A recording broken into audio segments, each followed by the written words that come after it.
여러분 안녕하십니까? 이달 말 개원을 앞둔 대전 공공어린이 재활병원. 그동안 추진 과정에서도 순탄치 않았는데 이번에는 직원 처우를 놓고 논란이 빚어지고 있습니다. 직원 대다수가 처우 개선을 요구하며 단체 행동에 나설 조짐인데 정작 올해 병원 운영비 가운데 국비 지원을 한 푼도 받지 못한 사실까지 알려지면서 논란이 확산되고 있습니다. 고병권 기자가 보도합니다. 수도권 재활병원 등에서 일하다 최근 공공어린이 재활병원에 입사한 직원은 보수 규정을 듣고 깜짝 놀랐습니다. 당초 공지된 5급 기준 최소 연봉 3,060만 원이 예상보다 적어 당연히 상여금은 제외된 줄 알았는데 모두 포함됐다는 설명을 입사 이후에야 듣게 된 겁니다. 이곳에서 오래 근무를 하고 싶었는데 이렇게 급여 수준이 개선이 되지 않은 경우에는 일상생활이 너무 힘들 거라는 생각이 많이 들어요. 10년 경력을 가진 베테랑 간호사도 황당하기는 마찬가지입니다. 근속, 위험근무, 직급, 가족 등 기본적인 수당조차 없었기 때문입니다. 법정 수당 이외에 일반 병원에서 이제 보통으로 주던 그런 수당들이 하나도 없는 거예요. 그러니까 임금이 기존에 받던 거에서 거의 평균 월에 100만 원 정도 이상의 차이가 나버리니까. 실제 공공어린이 재활병원을 위탁 운영하는 충남대 병원의 경우 신입사원의 연봉은 3,800만 원 선. 다른 지역의 공공병원들도 이곳보다 최대 1,000만 원가량 많습니다. 이러다 보니 의사와 약사 등을 제외한 전체 80여 명 가운데 70여 명이 단체 행동에 나설 조짐까지 보이고 있습니다. 혼자 근무하는 파트들이 있어요. 그런 쪽이 만약에 파업을 하게 되면은 여기는 아마 진행하기가 힘들어질. 파업까지 지금 불사하겠다 이런. 네, 맞습니다. 더욱이 이 병원은 공공어린이 재활병원임에도 운영비에서 국비를 전혀 지원받지 못한 것으로 드러났습니다.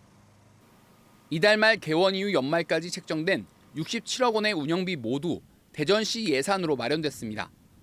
공공성이 핵심인 어린이 재활병원에 안정적인 국고 지원은 필수지만 대전시가 민간 기업이나 개인 기부에만 집중하느라 정작 중요한 정부 설득은 못했다는 비판이 나옵니다. 정부와 국회에 요구를 해왔었는데요. 어느 순간에 시민들만 그런 요구를 하고 있더라고요. 지자체가 왜 이 부분들에 대해서 뒷짐을 지고 있는지 저는 사실 이해가 안 되는 그런 부분입니다. 대전시는 기재부 반대로 국비 확보에 실패했다며 일단 개원한 뒤 운영 데이터를 확보해 내년에 다시 설득하겠다고 밝혔습니다. 또 병원 직원들의 박봉 논란에 대해서는 일반 재활병원 수준에 맞췄다면서도 일부 처우 개선이 필요한 점은 공감하고 병원 운영위원회와 상의해 결정하겠다고 덧붙였습니다. MBC 뉴스 고병권입니다. 충청권 4개 시도가 공동 추진하는 2027 하계 세계대학 경기대회가 조직위원회 구성부터 난항을 겪고 있습니다. 정부가 조직위원회 출범에 제동을 걸면서 2달여 만에 창립 총회부터 다시 열어야 하는 상황이 벌어진 건데요.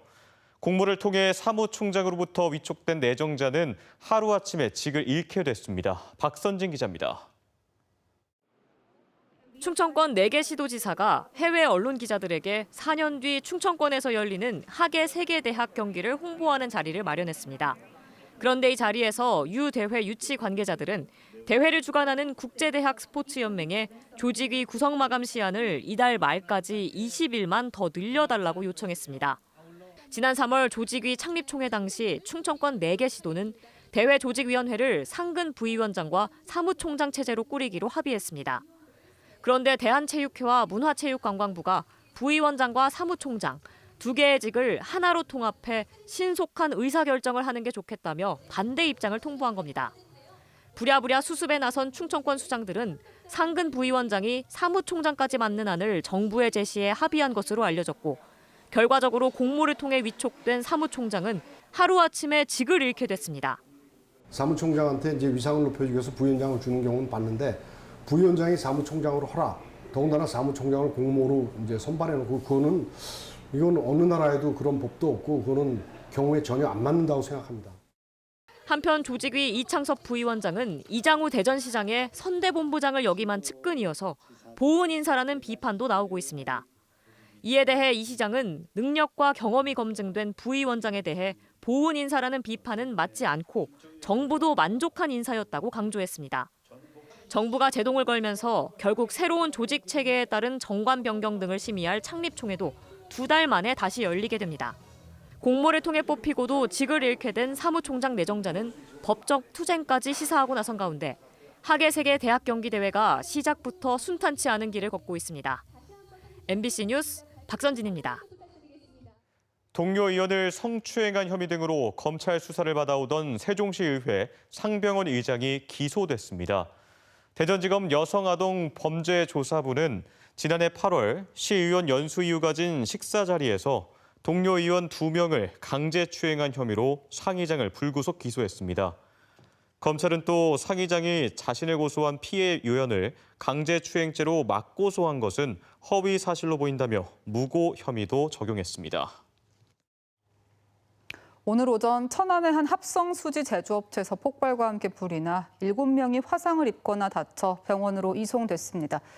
불길은 보일러동에서 시작한 것으로 추정되는데 소방당국 등은 화재 원인 조사와 함께 중대재해 해당 여부도 들여다보고 있습니다. 김광현 기자입니다. 시커먼 연기가 하늘 높이 피어오릅니다. 소방관들이 물을 뿌려보지만 건물에서 화염이 계속 솟구칩니다. 오늘 오전 10시쯤 천안시 성완읍의 한 합성수지 제조업체에서 폭발과 함께 불이 났습니다. 나중에 많이 왔죠. 소방차들 꽉 찼죠. 펑펑 터지고 연기 뽀얗게 났어. 이 불로 현장에 있던 공장 관계자 6명이 화상을 입었는데 이 중 화상 정도가 심한 5명은 천안과 평택 등의 병원으로 분산 이송됐습니다. 대응 1단계를 발령하고 진화에 나선 소방당국은 화재 발생 1시간 반 만에 불길을 잡았습니다. 이번 화재로 인해 보일러동과 제주동 2개 동이 전소됐는데 소방당국은 보일러동에서 처음 불길이 시작된 것으로 보고 정확한 화재 원인을 조사하고 있습니다. 보일러실 동 쪽에서 뻥 하는 소리가 났고 화염은 없었는데 살피던 도중에 화염과 함께 커다란 폭발이 있었다고 합니다. 화재가 난 공장은 공정상 유해 화학물질을 취급하는 곳이지만 소방당국은 유출은 없었다고 밝혔으며 노동당국은 이번 사고가 중대재해에 해당하는지도 들여다보고 있습니다. MBC 뉴스 김광현입니다. 양육비 부담을 덜어주기 위해 대전시가 지난해부터 만 2살 이하 영유아를 키우는 모든 가정에 매달 30만 원씩 지원하는 대전형 양육기본수당이 좋은 반응을 얻고 있는 것으로 조사됐습니다. 대전시는 수당을 받는 부모 1,000여 명을 대상으로 조사한 결과 전체의 97.3%가 경제적으로 도움이 된다고 응답했고 매우 도움이 된다고 응답한 시민도 74%에 달했다고 밝혔습니다. 양육수당 사용처는 식비가 35%로 가장 높았고 그다음이 육아용품과 의료비, 교육비 순으로 조사됐으며 현재 저출산 문제 원인으로는 경제적 부담과 함께 일과 육아 병행에 따른 어려움을 꼽았습니다. 대전시가 2번째 시립미술관과 공연장 등을 갖춘 문화예술단지를 원도심에 짓겠다는 청사진을 발표했습니다. 재미를 느끼거나 즐길 게 마땅치 않다는 의미로 노잼 도시로 불리는 대전을 문화적 매력이 가득한 도시로 바꾸겠다는 계획입니다. 보도에 김윤미 기자입니다. 올해 개관 20주년에 맞은 대전의 대표적인 공연시설인 예술의 전당. 공연장이 2개에 불과한 데다 인근에 있는 연정국악원까지도 공연 대관에 활용되고 있지만 수요를 따라가기에는 역부족입니다. 특히 봄, 가을 같은 경우에는 경쟁률이 심한 경우에는 15대 1까지 높을 정도로 수요가 좀 많은 편입니다.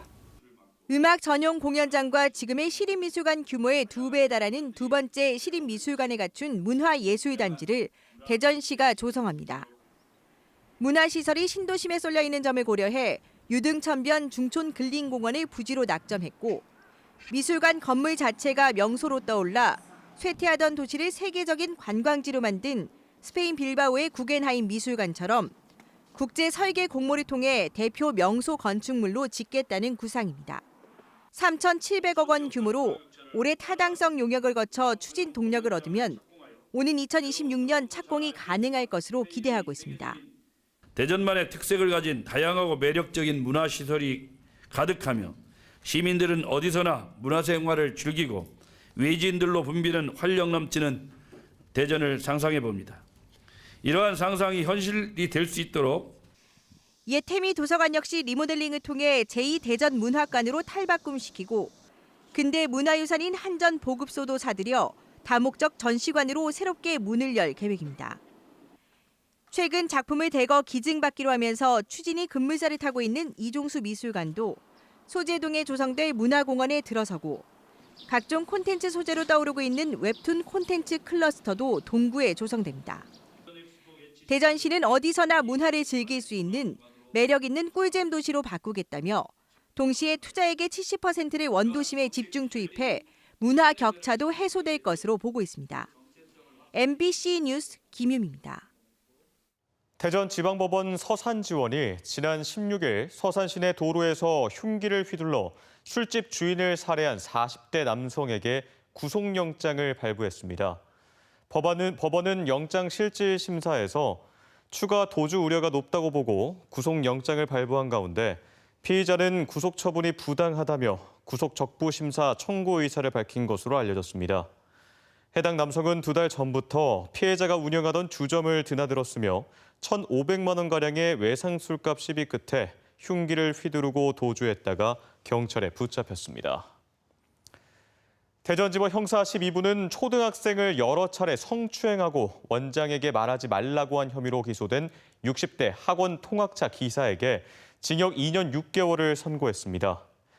또 성폭력 치료 프로그램 40시간 이수와 아동 청소년 및 장애인 관련 기관 취업 5년 제한도 함께 명령했습니다. 재판부는 피고인의 나이와 범행 장소, 피고인과의 관계를 고려할 때 죄책이 가볍지 않다며 특히 피해자는 이 사건으로 인해 악몽을 꾸고 친구와 함께 있는 걸 꺼리게 됐다며 양형 이유를 밝혔습니다. 세종 시민들의 인권 증진을 위한 세종시 인권센터가 시청사 4층에 문을 열고 시민을 대상으로 한 인권 교육을 비롯한 다양한 인권 증진 사업에 나섰습니다. 세종시는 올해 하반기부터 인권 침해 사건에 대한 상담과 조사 업무를 시작하는 등 업무를 단계적으로 확대하고 국가인권위원회 대전인권사무소 같은 형태의 독립기구 설치도 추진할 계획입니다. 코로나19로 중단됐던 대전, 세종, 충남 지역 민관, 군경, 소방 통합훈련이 4년 만에 정부 세종청사에서 실시됐습니다. 이번 훈련은 유사시 각 기관별 피해 복구 임무 수행 능력을 높이기 위해 마련됐으며 미사일과 화학탄 공격으로 피해가 발생한 상황을 가정해 32사단 장병 등 300여 명과 장비 120여 대가 투입됐습니다. 홍성 등 5개 시군에서 발생한 대형 산불 피해 복구에 써달라며 충남 지역 11개 기관과 기업들이 1억 879만 원을 충남도에 기탁했습니다.